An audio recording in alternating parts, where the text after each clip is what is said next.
fue el comienzo de todo este debacle, digo en la oposición, después de la convención de Gualeguaychú, el radicalismo con la sociedad, con el PRO, para crear la fuerza Juntos para el Cambio, ¿qué le trajo al radical de pura cepa? Porque hay dos versiones, uno que dice, bueno, estamos dentro del gobierno, y otro que dice fue el desastre más grande, según los radicales, que pudimos haber hecho, no tenemos nada que hacer con ellos, si estuviera Raúl Alfonsín, los saca a patada. Bueno, efectivamente, son por lo menos dos posiciones en este sentido. Las cosas tienen matices, no siempre son tan simplistas, pero a efectos de la brevedad del tiempo, diría que sí, que esas son las dos grandes posiciones, que una mayoritaria, que obviamente que fue la de participar integrando un frente contestatario a las gestiones previas de 12 años del kirchnerismo, este, y que permitiese, digamos, poder encontrar una salida que tuviese algunas características de comportamiento político que se imputaban como ausentes o falentes en la gestión de esos 12 años, especialmente la última gestión de Cristina. No vamos a hacer raconto de eso porque sería volver muy atrás. Y otra posición que, si bien sostenía la necesidad de poder encontrar mecanismos también de mayor pacificación social y mayor entendimiento político y sentar en consecuencia bases para un despegue hacia adelante de la Argentina, entendía que no podía quedar sumida a un acuerdo parcial, mucho menos si esa parcialidad involucraba pensamientos que eran muy divergentes, como los que teníamos históricamente por digamos, densidad política propia, un partido centenario con doctrina y con ideas propias respecto de la derecha democrática personificada en el PRO. Y que no solamente eso, sino que requería de una ampliación del espectro político también a otras pertenencias, y que fundamentalmente, más allá de inclusive también de esto último, requería de una programática, un programa que fuera la base de entendimiento y no de una suerte de alineamiento meramente electoral, como terminó siendo. Y de ahí surgieron efectivamente dos posiciones, una que fue mayoritaria en el partido y que condujo la oficialidad del partido, los destinos de la Unión Cívica Radical hasta estos días, y una minoritaria, pero cada vez creciente y fuertemente creciente, yo diría, a partir de el fracaso electoral del 2019 de Cambiemos, que fue disidente con esta oficialidad partidaria y que, digamos, se apegó o se alineó de manera más explícita a lo que entendía era, primero, las necesidades de recuperar centralidad política como partido. Es un partido histórico, insisto, centenario, parte insustituible de la cultura y el espectro político nacional. No podía estar haciendo seguidismo de un partido distrital de origen capitalino, digamos, que después se proyectó sobre la estructura propia del radicalismo, pero se proyectó luego a nivel nacional, legítimamente, por supuesto, pero digamos no era ese rol a cumplir por el partido en entendimiento de estos correligionarios, pero que fundamentalmente tenía que ver con no perder la identidad política en términos de doctrina, en términos de esencia. ¿Por qué? Bueno, porque no solamente la identidad es una afirmación de densidad política propia. Esto no es una visión solamente sectaria o facciosa o de parte, sino fundamentalmente porque si no se tiene una identidad con la doctrina, digamos, si se entra en crisis de contradicción entre la acción política y el acervo doctrinario por otro lado,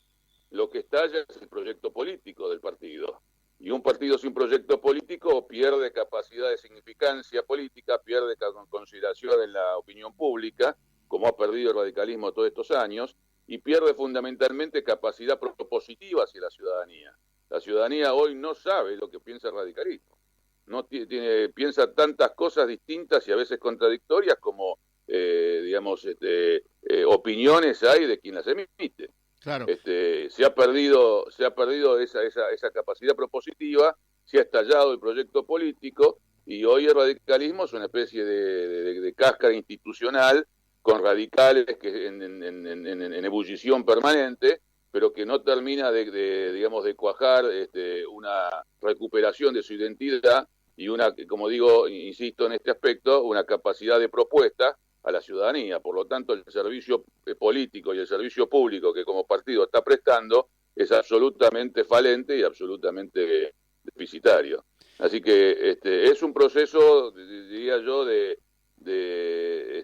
democrático en cuanto a la libertad de opiniones,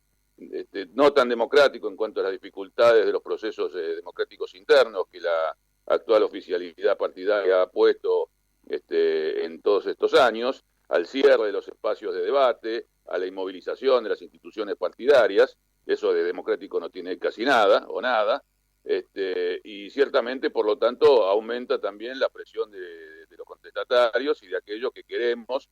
y bueno, en esto habrá graduación de méritos, pero no se trata de buscar ninguna meritocracia, se trata de serenamente buscar entendimientos que recuperen la funcionalidad política del partido, la capacidad propositiva y la capacidad de ser un actor relevante, como ha sido históricamente por más de un siglo en el escenario político nacional. En una situación donde, para no abundar hacia atrás, veníamos ya en un estado fuertemente recesivo, acumulativo, con caída del Producto Bruto de 2 años consecutivos,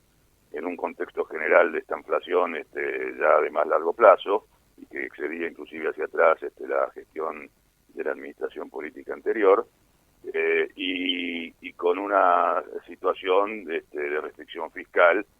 que se había recuperado a costa de un fortísimo ajuste durante el año 2019, pero que la necesidad de atención de la crisis de la pandemia y sus consecuencias sobre el nivel de actividad obligó a relajar por completo y a llevar a niveles de emisión que hoy permiten proyectar un déficit fiscal para el año 2020 que va a estar entre 8 y 10 puntos del Producto Bruto, solamente el déficit primario. Esto es el déficit sin computar intereses que, como sabemos, han sido ahora reestructurados en la negociación y tienen todavía que terminar de implementarse. Entonces, frente a esta situación, bueno, se apeló a la solución de la emisión, cosa que hicieron todos los países, no solamente la Argentina. Ahora, eso nos plantea una situación de una grandísima disyuntiva hacia adelante, porque ahora hay que recuperar esos niveles de actividad. Es muy probable que alguna recuperación efectivamente haya, y ya está empezando a verla. Es lo que los economistas llamamos un poco despectivamente el rebote del gato muerto, ¿no? Es decir, frente a semejante caída a esta velocidad y en esta magnitud, algún efecto rebote, una vez que toca fondo, genera, es casi inercial, pero eso no significa de que se vaya a recuperar el nivel de lo caído antes de la situación de crisis pandémica, o por lo menos no de manera inmediata. Todo eso dependerá ya de otros factores adicionales. Entonces, frente a esta situación nos encontramos frente a la necesidad de atender, por un lado, la crisis fiscal nuevamente generada por esta situación extraordinaria, por lo que fuera, justificada, etcétera, lo que se quiera, pero digamos generada en términos macroeconómicos de una manera agravada en su magnitud, y por otro lado una crisis social que devino de la cuarentena y de la pandemia o de la cuarentena, según el relato político que la cuente, y que evidentemente va a necesitar de financiamiento de la recuperación del ciclo económico para poder ser atendida. Entonces, en un contexto de restricción fiscal de esta magnitud, la necesidad de intervención del Estado se magnifica sobre las necesidades de apoyo del sector privado, y eso está restringido por déficit que decimos van a estar proyectados entre el 8 y 10 puntos y necesitan, por el contrario, de un reajuste. Entonces, ¿cómo se financia esa recuperación? Bueno, son 3 las posibilidades únicas. Con mayores impuestos, lo cual es inviable en un contexto depresivo como y de altísima presión tributaria ya heredada, con financiamiento externo, lo cual es imposible en un contexto donde recién estamos recuperando la situación que nos llevó al borde mismo del default o el default técnico provisorio y que, digamos, va a ser difícil tener acceso a los mercados de capitales y tampoco conveniente frente a un contexto de endeudamiento recién reordenado, volver a prácticas que lo pueden volver a desordenar rápidamente, o la emisión monetaria, es decir, de jugar el déficit fiscal con emisión monetaria. Bueno, esta va a ser prácticamente la alternativa única principal. Ahora, ¿cómo hacemos para compatibilizar esa situación con el emisionismo ya realizado? Acá estamos hablando de que se han emitido 2 billones con B larga y medio de pesos en lo que va de la crisis, y que todavía está proyectado la perspectiva de emisión de por lo menos 1 billón y medio más en el segundo semestre. O sea, vamos a estar en el orden de los 3 billones a 3 billones y medio, insisto, con B larga, que cuando la base monetaria previo a la pandemia estaba en una nominalidad del orden del 1.3 billones, o sea, se ha emitido 2 veces la base monetaria preexistente, en una economía que además ha caído en su nivel de actividad real, o sea que el nivel de monetización de la economía respecto de su nivel real de actividad se ha triplicado, por lo menos. Es un fenómeno, es decir, ha crecido un 300%, es un fenómeno de expansión monetaria explosivo. En este contexto, bueno, hay todo tipo de teorías o de proyecciones respecto de lo que puede llegar a suceder. Yo diría que ahí hay un fuertísimo desafío, porque además todo eso se tiene que hacer en un contexto de reordenamiento, en medio de una negociación todavía por venir, que es la negociación con el Fondo Monetario, que se hace imprescindible porque con el fondo hay heredado un paquete caído de 44.000 millones de dólares desembolsados y que empiezan a tener vencimiento el año próximo de manera marginal, un monto todavía pequeño de 5.000 millones, pero montos imposibles de atender ya en el año 22 y el año 23, de 18 y del orden de los 20.000 millones de dólares por cada uno de esos años. O sea, como el fondo no reestructura, no refinancia, no rolea, digamos, no hace rollover, lo cual significa postergación de pagos, como se ha hecho con los bonistas,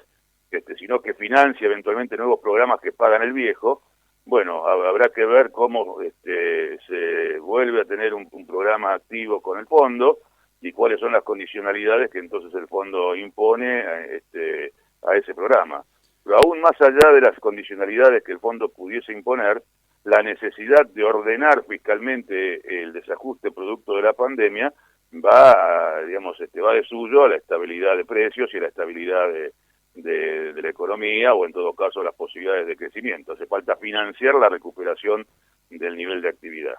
Así que algún tipo de financiamiento frente a la restricción fiscal, digamos, se va a apelar al emisionismo, pero no se puede apelar de manera graciosa y en las magnitudes que se ha hecho hasta aquí frente a la crisis. Tendrá que ser necesariamente mucho más morigerado y ciertamente mucho más programático para dar certidumbre hacia adelante, o por lo menos remover grados de incertidumbre. Y habrá que complementar financiamiento con financiamiento externo, que si no puede ser de los mercados de capitales, tendrá que ser de los organismos internacionales.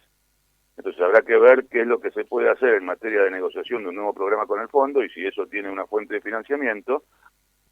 Pero yo diría que hay que pensar en alternativas imaginativas, novedosas, heterodoxas, que hasta aquí no se han practicado. Por ejemplo, apelar al financiamiento del dinero que en la economía argentina por largos años, insisto, durante la gestión macrista, especialmente la segunda mitad, pero como un problema estructural aún de mucho antes, se han ido fugando. Son dineros de argentinos depositados en el exterior, que hay que ver cómo se pueden atraer nuevamente hacia la Argentina para que pueda financiar esta necesidad de recuperación económica. Se puede, licenciado, se puede no quiero ser voluntarista, sí. No quiero ser voluntarista. Creo que hay mecanismos, pero bueno, hay que tener sí inteligencia, creatividad, y fundamentalmente hay que recuperar credibilidad política para emitir señales de confianza. Y la verdad que ahí es donde uno tiene quizás, más allá del desafío técnico que supone encontrar el mecanismo adecuado, en la falta de credibilidad republicana heredada del kirchnerismo de su propia gestión anterior, y en las dificultades que ya se están evidenciando en el contexto político general, en este sentido también, en esta gestión, es donde uno encuentra una restricción muy severa, ¿no es cierto? Licenciado, ¿se puede seducir al, a lo que tiene que ver el ahorro de argentinos en el exterior o interno, como dijo el ministro Martín Guzmán? Si tenemos